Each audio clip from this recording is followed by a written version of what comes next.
salam mesra, salam muhibah, salam KMK hebat, salam katakan pada KMK. Saya Cikgu Koni akan berbincang pada hari ini tentang topik baru untuk sastra dan pembangunan di bawah aspek pembangunan insan. Baik, tajuk pada hari ini yang akan Cikgu kupas ialah tentang topik masih di bawah pembangunan insan iaitu ilmu dengan memfokuskan kepada kupasan teks Sulalatus Salatin Sejarah Melayu. Baik, sebelum kita pergi lebih lanjut, seperti biasa, mari kita lihat dahulu apakah konsep tajuk pembelajaran kita pada hari ini iaitu ilmu. Baik, dari segi definisinya, ilmu merupakan pengetahuan yang sistematik, benar dan meyakinkan. Setelah kita melihat konsep ilmu, sekarang kita lihat pula kepentingan-kepentingan ilmu. Baik, di sini saya senaraikan ada 6 kepentingan ilmu. Sebenarnya ada pelbagai lagi kepentingan ilmu, cuma cikgu senaraikan di sini 6 sahaja ya. So kita lihat kepentingan ilmu yang pertama iaitu membentuk modal insan yang cemerlang. Kedua adalah untuk menyediakan peluang pekerjaan. Ketiga, meningkatkan kemahiran dalam sesuatu bidang. Keempat, untuk melahirkan insan yang berakhlak, beriman, amanah dan bertanggungjawab.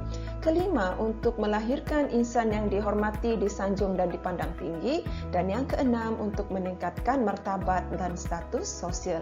Kepentingan ilmu ini penting untuk dikuasai oleh pelajar kerana dalam semester 2, dalam sukatan pelajaran semester 2, untuk aspek ilmu ini, pelajar mesti boleh menyatakan kepentingan ilmu itu terhadap pembangunan insan. Baiklah anak-anak murid sekalian, setelah tadi kita lihat konsep dan kepentingan ilmu, sekarang apa kata kita lihat analisis ilmu seperti mana yang terdapat dalam teks Sulalatus Salatin Sejarah Melayu. Antara ilmu yang terdapat dalam teks Sulalatus Salatin Sejarah Melayu ialah ilmu agama, ilmu perang, ilmu firasat, ilmu mengarang, ilmu seni bina, ilmu siasah ataupun ilmu politik. Selain itu, kita juga ada ilmu gajah, ilmu seni lukis, ilmu kepahlawanan, ilmu perikanan, ilmu pertanian, ilmu pelayaran dan pelbagai lagi ilmu lain. Baiklah, tanpa membuang masa, mari kita lihat ataupun kita analisis kupasan ilmu yang terdapat dalam teks Sulalatus Salatin Sejarah Melayu.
Sekarang coba kita lihat contoh soalan untuk ilmu.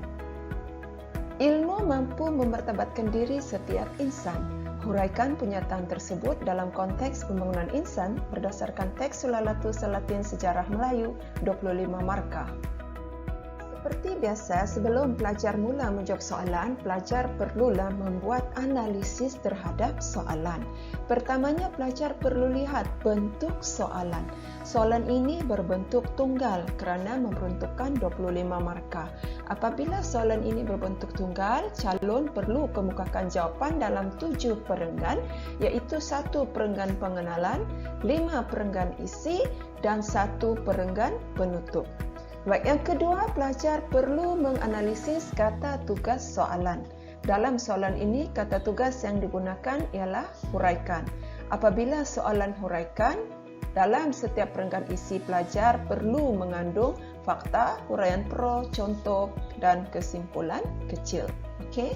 Kemudian yang ketiga, pelajar perlu menganalisis skop soalan. Apa yang diminta oleh soalan? Apa had soalan? So, soalan ini meminta tentang kepentingan ilmu dalam teks Sulalatus Salatis dan memfokuskan kepada aspek pembangunan insan.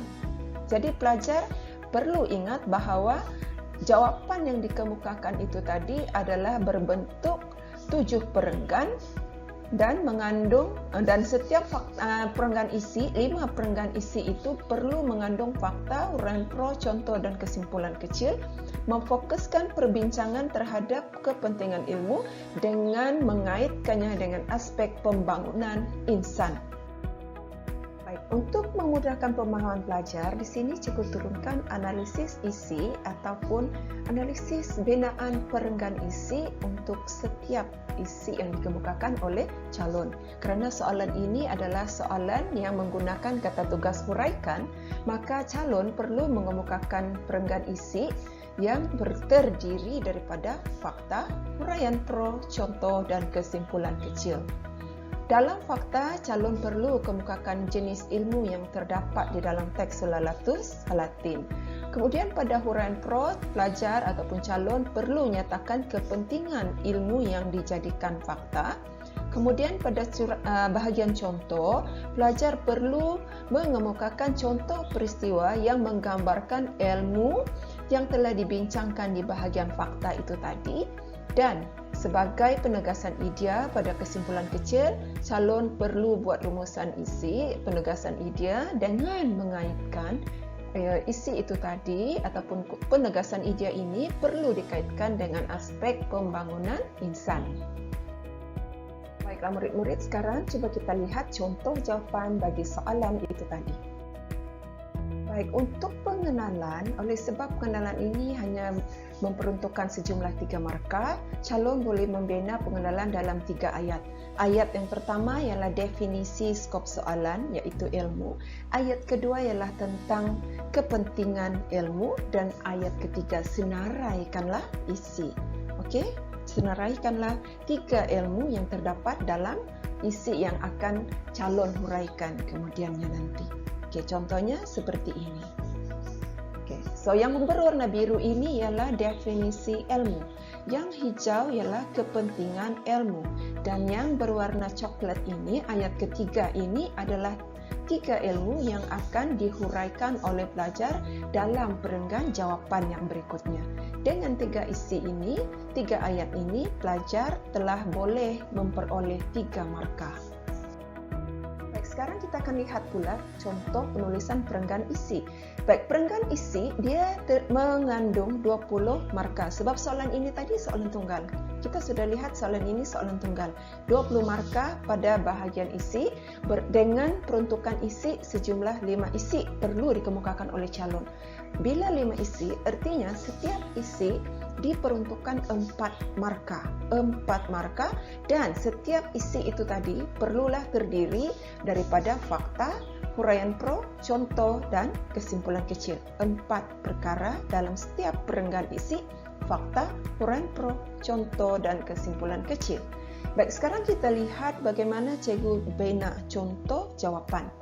Baik, kalau kita lihat di dalam skrip jawapan ini, okey, perenggan jawapan ini, cikgu gunakan 4 warna, iaitu warna hitam, warna hijau, warna biru dan juga warna coklat. Yang berwarna hitam ini ialah fakta.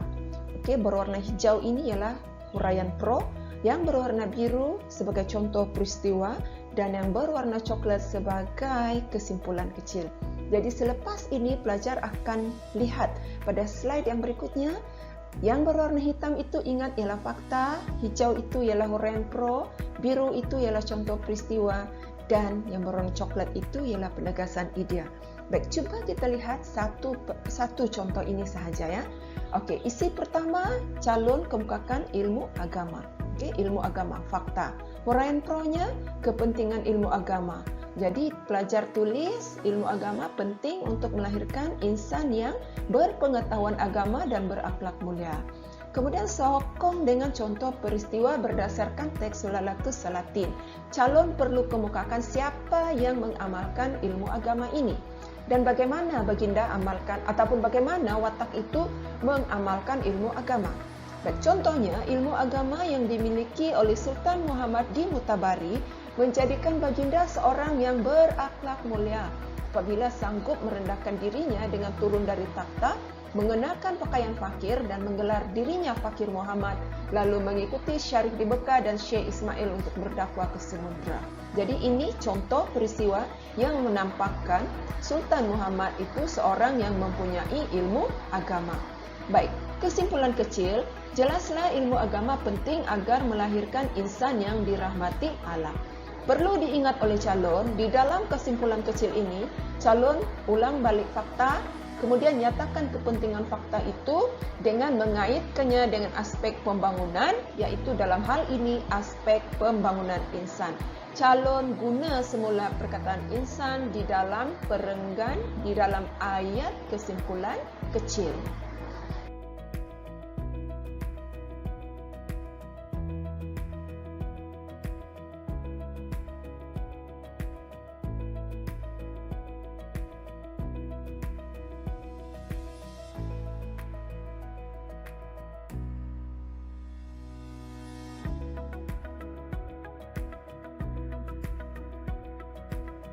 Okey, sekarang akhir sekali kita lihat bahagian penutup. Bahagian penutup yang terdiri daripada 2 markah cukup memadai jika ditulis dalam bentuk 2 ayat, iaitu ayat rumusan dan juga ayat cadangan dan harapan. Untuk ayat rumusan dalam contoh ini, cikgu persembahkan dalam tulisan yang berwarna hijau. Ini ialah ayat rumusan isi. Teks Sulalatus Salatin memaparkan pelbagai ilmu seperti ilmu agama, ilmu mengarang, ilmu firasat dan lain-lain yang penting terhadap pembangunan insan. Kemudian ayat kedua, cikgu gunakan ayat cadangan dan harapan yang ditandai dengan perkataan perlu, agar dan kaitkan dengan aspek pembangunan. Okey, dalam hal ini pembangunan insan. Maka ayatnya, oleh itu setiap insan perlu meneladani ilmu-ilmu tersebut agar melahirkan insan yang berkedudukan tinggi dan dipandang tinggi. Okey, ini contoh cara mudah untuk menghasilkan penutup dalam 2 ayat sahaja. Nah, anak-anak murid sekalian, demikianlah tadi serba sedikit perkongsian cikgu untuk tajuk kita pada hari ini, iaitu aspek pembangunan insan di bawah topik ilmu. Okey, semoga bahan yang cikgu kongsikan ini memberi manfaat pada semua anak didik dan membantu memudahkan pemahaman anak didik dalam tajuk ini, dan seterusnya mudah-mudahan bahan ini akan membantu memudahkan usaha anak-anak didik semua untuk menggapai sinar A pada KMK. Untuk anak-anak murid sekalian, sebelum kita berpisah, mari kita lafazkan ikrar kita pada diri kita untuk menggapai E untuk subjek KMK. Ayo, katakan E pada KMK, katakan E pada KMK, katakan E pada KMK. Semoga dengan ikrar yang dilafazkan ini akan menguatkan azam dan semangat anak-anak murid sekalian untuk terus belajar dengan cara yang betul agar usaha untuk menggapai E akan dapat direalisasikan. Jadi sekian sahaja dulu untuk hari ini. Semoga kita akan bertemu lagi di lain ruang dan waktu. Salam mesra daripada cikgu. Bye-bye.